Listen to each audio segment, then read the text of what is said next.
'Eshwar' cinema తర్వాతన నీకేమన్నా నీ లైఫ్‌లో కెరీర్ మారడం గాని, నీ లైఫ్ యాక్టింగ్ గాని ఏమైనా కొత్తగా లైఫ్ జర్నీ టర్న్ అవ్వడం ఏమైనా జరిగిందా? లేకపోతే ఎప్పుడు ఉండేలాగానే ఉందా? ఓహ్! చాలా జరిగినాయి. ఎలాగొచ్చిందన్న అసలు మామూలు ఆఫర్ మార్పు గూడా? 'ఈశ్వరా' హ్మ్. సేమ్ 'కీరవాణి' గారు ఎలా చూసారో అదే 'రవీంద్ర భారతిలో' ఆహ్, 'జంధ్యాల హాస్యోత్సవం' అని చెప్పేసి హ్మ్. ఒక కార్యక్రమం జరిగింది. హ్మ్. దాంట్లో నేను ఇమిటేషన్ డాన్స్ చేస్తుంటే జలదంకి సుధాకర్ గారని రైటర్ హ్మ్. పరుచూరి బ్రదర్స్ దగ్గర ఆయన గోస్ట్ రైటర్‌గా హ్మ్. చేశారు. హ్మ్. హ్మ్. ఆయన జయంత్ గారికి హ్మ్. ఈ సినిమా డైలాగ్స్ రాస్తున్నప్పుడు 'ఈశ్వర్' సినిమా ఫ్రెండ్ క్యారెక్టర్‌కి ఈ అబ్బాయి బావుంటాడు సార్ కొంచెం అంటే అందులో 'ఈశ్వర్‌లో' ప్రభాస్ అన్న ఫ్రెండ్ పక్కన హ్మ్. ఫ్రెండ్‌లో అవును. ఒకడికి సినిమా పిచ్చి. అవును. ఆ క్యారెక్టర్‌కి నా డాన్స్ ఇమిటేషన్ చూసి అరే! ఈడైతే కరెక్ట్‌గా యాప్ట్ అని చెప్పేసి పిలిపిచ్చారు. హ్మ్. హ్మ్. పిలిపిచ్చి ఆడిషన్స్ చేస్తే ఈ క్యారెక్టర్‌కి బాగా సూట్ అవుతావు నువ్వు అని చెప్పేసి ఆ క్యారెక్టర్‌లో పెట్టాడు. హ్మ్. నాకు చెప్పడం ఏంటంటే 'ఈశ్వర్‌లో' ఫస్ట్ ఈ సినిమాలో ప్రభాస్ అండ్ నలుగురు గ్యాంగ్‌లో హ్మ్. నువ్వొక్కడివే కొంచెం బుర్రవాడి పనులు చేసేవాడివి. హ్మ్. ఎందుకంటే డబ్బులన్నీ నీ దగ్గరే ఉంటాయి. నువ్వు హ్మ్. డబ్బులు సంపాదించేవాడు. మిగతా వాళ్ళంతా నీ దగ్గర డబ్బులు తీసుకొని ఎంజాయ్ చేసే బ్యాచ్. హ్మ్. హ్మ్. సో, ప్రభాస్ అన్నని ఏదన్నా అనగలిగే కెపాసిటీ నీకొక్కడికే ఉంటది ఈ సినిమాలో అన్నాడు. హ్మ్. అన్నట్టుగానే ఆ సినిమాలో హీరోయిన్ గురించి ఒక చిన్న సీన్ వచ్చినప్పుడు నేను తిట్టేస్తా. హ్మ్. ఏంట్రా దాని వెంట పడుతున్నావు ఊరుకూరికే? హ్మ్. నీకు పనేం లేదా అని చెప్పేసి. సో, మిగతా వాళ్ళెవరు అలా ఉండరు. నా హ్మ్. క్యారెక్టర్ అలాంటిది. హ్మ్. సో, అలా డిజైన్ చేసుకున్న క్యారెక్టర్‌కి ఆడిషన్స్‌లో నన్ను సెలెక్ట్ చేసి, హ్మ్. అక్కడి నుంచి నా సినిమా లైఫ్ స్టార్ట్ అయింది. హ్మ్. అప్ అండ్ డౌన్స్, క్యారెక్టరైజేషన్ చేంజ్‌లు చాలా జరిగాయి. హ్మ్. యాస్ ఎ ఫ్రెండ్‌గా ఎంటర్ అయ్యాను. హ్మ్. మధ్యలో కొన్ని రోజుల తర్వాత ఒక చిన్న 2 సినిమాలు హీరోగొచ్చాయి. హ్మ్. ఇవి వర్కౌట్ అవ్వట్లేదని చెప్పేసి మళ్ళీ సాఫ్ట్‌వేర్‌కెళ్ళాను. జాబ్ చేసుకుంటూనే మళ్ళీ టీవీకొచ్చాను. హ్మ్. 'జబర్దస్త్' ద్వారా అంటే అంతకుముందు యాంకర్‌గా వచ్చా. హ్మ్. యాంకర్‌గా కొన్ని అవును. షోస్ కొన్ని చేశాను. షోస్ చేసావు. చేసిన తర్వాత మళ్ళీ 'జబర్దస్త్' వచ్చింది. 'జబర్దస్త్‌లో' ఒక కమెడియన్‌గా చేసుకుంటూ వచ్చా. So, hmm. There are lot of changes. I am enjoying the journey. ఇవన్నీ నీకు ఎక్స్‌పీరియన్స్‌తో చేసావా అన్న? లేకపోతే ఇందులోకి రాగానే అవి నేర్చుకొని చేసినవా? లైక్ ఏవి? నేనంటే ఇప్పుడు ఒక యాంకర్ చేసావు. నువ్వు యాక్టింగు ఇంట్రెస్ట్‌తో వచ్చేసావు. అంటే ఎక్కడైనా నేర్చుకొని వచ్చావా? లేదు. డైరెక్ట్‌గా మనకు వచ్చేసావు. డాన్స్ వచ్చు. డాన్స్ డా ద్వారానే యాక్టింగ్. వాళ్ళిచ్చిన సీన్‌ని మనం ఎన్హాన్స్ చేసుకొని చూపిస్తున్నామా లేదా అనే ద్వారా యాక్టింగ్ వచ్చింది. యాక్టింగ్.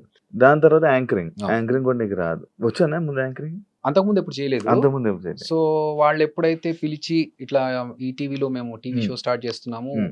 మీరు యాంకరింగ్ చేస్తారా? అంటే నాకు ఎక్స్‌పీరియన్స్ లేదు అంటే మేము గైడ్ చేస్తాం మీరు రండి అన్నారు. హ్మ్. సో, అప్పుడు నేను జాబ్ చేస్తున్నాను. హ్మ్. సో, ఇదో మంచి ఆపర్చునిటీ మనకని చెప్పేసి నేను అదే. వచ్చేసాను. అదే. నీ జర్నీలో మొత్తం అన్నీ నాకు మీకు రానివే అలా జరుగుతూ ఉన్నాయా? అలా వస్తున్నా పోతున్నాయి. కానీ వచ్చిన దాన్ని మాత్రం నేను 100% ఎఫర్ట్స్ పెట్టి హ్మ్. దాని మీద హోమ్ వర్క్ చేసుకొని హ్మ్. ఫర్ ఎగ్జాంపుల్ యాంకరింగ్ అన్నప్పుడు ఓకే. ఆ టైంలో ఉన్న యాంకర్స్ ఎవరు? హ్మ్. వాళ్ళు చేస్తున్న పద్ధతులేంటి? మనం వాళ్ళకంటే డిఫరెంట్‌గా చేయాలంటే ఏం చేయాలి? హ్మ్.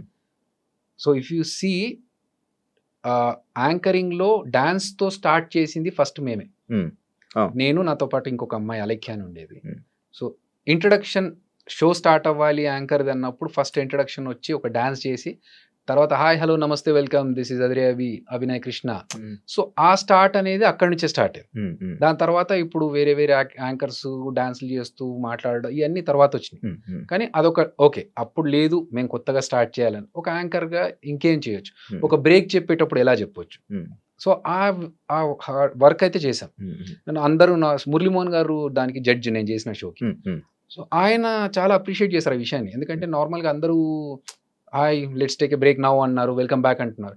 నేనన్నాను సార్ ఇలా కాదు నేనేదో కొత్తగా చేస్తేనే కదా నన్ను యాంకర్‌గా రికగ్నైజ్ చేస్తారు. ఓకే. తింటున్నారా? తింటూనే ఉండండి. హ్మ్. మీరు తిని చెయ్యి కడుక్కునే లోపు మళ్ళీ వచ్చేస్తాం. హ్మ్. యాడ్ చేద్దాం అవును. సార్. అవును. ఈ మాట చెప్పినప్పుడు మురళీమోహన్ గారు ఎపిసోడ్ టెలికాస్ట్‌లో చూస్తూ కరెక్ట్ నేను తింటున్న టైంలోనే వచ్చిందయ్యా నువ్వు చెప్పిన మాట.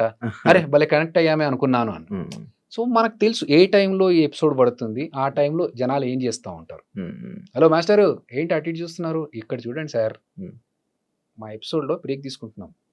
ఈ గ్యాప్‌లో మీరేమైనా చేసుకుంటే చేసుకొచ్చేసేయండి. ఇవన్నీ మీరు క్రియేట్ చేసినయి. Of course. Hmm. So, hmm. అలా చేసి హ్మ్. ఇవన్నీ చెప్తే వాళ్ళకి ఇది బావుంది. కొత్తగా ఉంది. చేసుకోవచ్చు. కంటిన్యూ. హ్మ్. నీకు యాంకర్స్‌లో నీకొక స్పెషలైజేషన్ ఒక డిఫరెంట్‌గా చేయడానికి ఇది నీకు సరిపోతది అని చెప్పి. హ్మ్. హ్మ్. అట్లా నాకు వచ్చిన దాన్ని నేను ఇంకెంత బెటర్‌గా చేయొచ్చు అనేది చేసుకుంటూ పోయాను. Hmm. Same example 'Jabardasth.' Hmm. 'జబర్దస్త్‌కి' నేను ఒక యాంకర్‌గా ఉన్నప్పుడు నన్ను పిలిచారు hmm. As a team leader. Hmm. ఇప్పుడు నేను 'జబర్దస్త్‌లోకొచ్చా. హ్మ్. అక్కడ 6 టీమ్ లీడర్స్ ఆల్రెడీ ఉన్నారు. హ్మ్. 5 ఉన్నారు. నేను ఆరో వాడిని. హ్మ్. నాకు వాళ్ళకి ఏదన్నా ఒక డిఫరెన్షియేట్ ఉండాలి. ఉమ్, సో అవును. అందరూ సేమ్ కామెడీ చేస్తున్నారు, అందరూ సేమ్ స్టైల్‌లో చేస్తున్నారు అంటే కాదు. ఉమ్, నాకున్న టాలెంట్ ఏంటి? మనకున్న ఫేస్‌కి కామెడీ ఫేస్ కాదు. ఉమ్, ఉమ్, దీన్ని 100 ఎక్స్‌ప్రెషన్స్ ఇంక్లూడ్ చేసి 100 కష్టాలు పడితే తప్ప ఒక సింపుల్‌గా పేలే పంచ్‌ని నేను పేల్చలేను. ఉమ్, సో అలా ఉన్నప్పుడు నేనేం చేయాలి? ఇంకొక రకంగా ఎలా ఇంప్రెస్ చేయాలంటే okay. Let's think creative. Um, అట్లా ఆలోచించి 'జబర్దస్త్‌లో' ఒక 10 క్రియేటివ్ థింగ్స్ నేను చేసినయి నాకు గర్వంగా చెప్పుకోగలుగుతా. ఒకటి సెలబ్రిటీతో స్కిట్ చేయించడం ఫస్ట్ నేను చేశాను. ఆ, తెలంగాణ శకుంతలమ్మతో చేసి. ఉమ్, దాని తర్వాత ఒక డిజిటల్ టీవీ పెట్టుకొని టీవీలోంచి ఒక పర్సన్ మాట్లాడుతా ఉమ్, ఉంటే ఉమ్, బయట నుంచి ఆ, నేను కౌంటర్స్ అది నేను చేశాను. తోలుబొమ్మలు చేశాను. తమిళ్ డబ్బింగ్ స్కిట్ చేశాను. ఉమ్, వైట్ అండ్ వైట్ యేసుకొని ఒక రౌడీ షీటర్ ఎలా ఉంటాడో అవును, రియల్ ఎస్టేట్ అవును, అది నేనే అవును, చేశాను. అవును. 'అలాద్దీన్' చేశాను. మీ 'టామ్ అండ్ జెర్రీ' చేశాం. ఉమ్, ఈ మన స్కేట్స్ యేసుకొని ఫస్ట్ స్కిట్ చేసింది నేనే. ఆ, ఆ, ఓవర్ బోర్డ్ మీద స్కిట్ చేసింది నేనే. సో, ఇలా యెస్. నువ్వు నీ 'జబర్దస్త్‌లో' ఏం పీకావురా నువ్వు? ఎన్ని స్కిట్‌లు ఏం చేసావు అసలు? నీ స్కిట్‌లు ఏమైనా గుర్తున్నాయంటే యెస్. నేను ఒక 10 కొత్త వేరియేషన్స్ ఇచ్చాను స్కిట్స్. ఉమ్, ఉమ్. ఆ సాటిస్ఫాక్షన్ చాలు. అంటే జీవితం గురించి మీ ఫిలాసఫీ ఏం ఏం చెప్తావా?